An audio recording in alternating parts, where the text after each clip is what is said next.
It has waterfront dining, beautiful sunsets,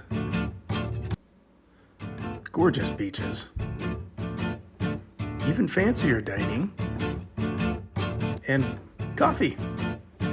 Let's go to Paros. Getting to Paros is pretty easy. You just take a ferry from Piraeus port in Athens, and about 4 to 5 hours later you're there. You can buy ferry tickets online. Make sure you're at the port at least a half an hour early, because the boat will leave without you and then you've got to buy another ticket and catch a later boat, which almost happened to us. The ferries are really spacious, really comfortable, and they have food and drinks you can purchase on board. You'll arrive at Parikia port. If you're staying somewhere else, you can grab a rental car if you've reserved one, or you can take a bus. We rented a car in Parikia, then drove to Naoussa, which is about 15 minutes away. We rented the car online, then walked about 2 blocks from the port and picked it up, which was pretty easy. Naoussa is this cool little seaside town that has plenty of places to stay. We've got ours on booking.com, and they're not too expensive, but they do have some 4-star resorts, which are really nice. This little studio that we rented cost about $75 a night and had a fantastic view of the harbor. The hosts didn't speak one word of English, not even yes or no, but that's fine because they had WhatsApp and they used that to translate.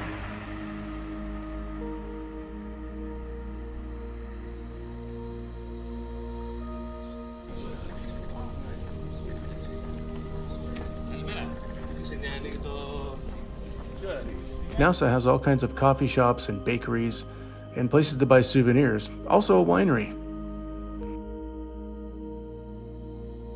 An unexpected surprise was the light breakfast that our host would set out for us every morning.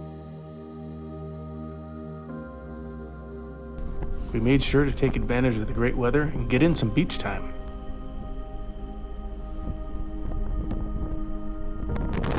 Kalympethros Beach is about 5 to 10 minutes away from Naoussa, and it's probably one of the most popular, and for good reason. The water is crystal clear and blue, the sand is really soft and fine, and the granite outcrops are really cool to look at. There are places to rent a beach chair, get a drink, and get some lunch. Later that day, we decided to take a walk up to the monastery above Parikia to see the sunsets we'd heard so much about. The monastery itself is fun to stroll around.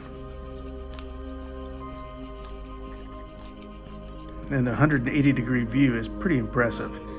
You can see Parikia and its port and an amazing view of the Aegean Sea beyond that. But the main attraction is definitely those sunsets. The afterglow lasts long enough that you can drive down to the town itself and catch it as it fades into the water. Then we took some time to stroll around the town at night. If you're looking for cheap eats on the waterfront, Pepe's souvlaki is inexpensive and the food is really good. A stroll along the waterfront is also a great way to digest your food afterwards and see some cat friends. Our second morning, our host left us homemade donuts at a pool of local honey and a piece of orange-flavored pound cake. These are so delicious. We took in the view and decided to go for Beach Day Part 2, this time on the opposite side of the island at Golden Beach.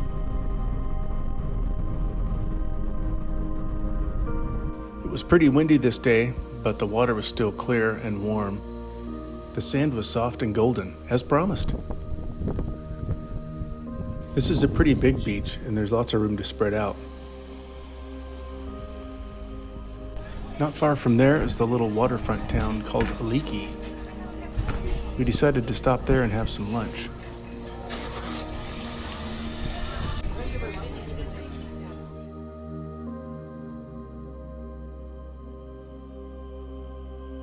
This restaurant made some really great food, and well, you can't really get any closer to the water than this.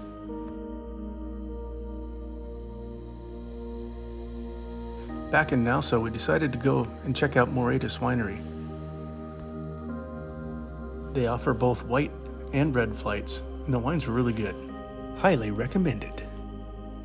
We went back into the town of Naoussa and decided to continue with the cocktail hour, then went to Kapari restaurant for dinner. Also highly recommended. Our host brought us double sugared donuts for our final breakfast in Paros. The weather was not great, so we were glad we were leaving that day.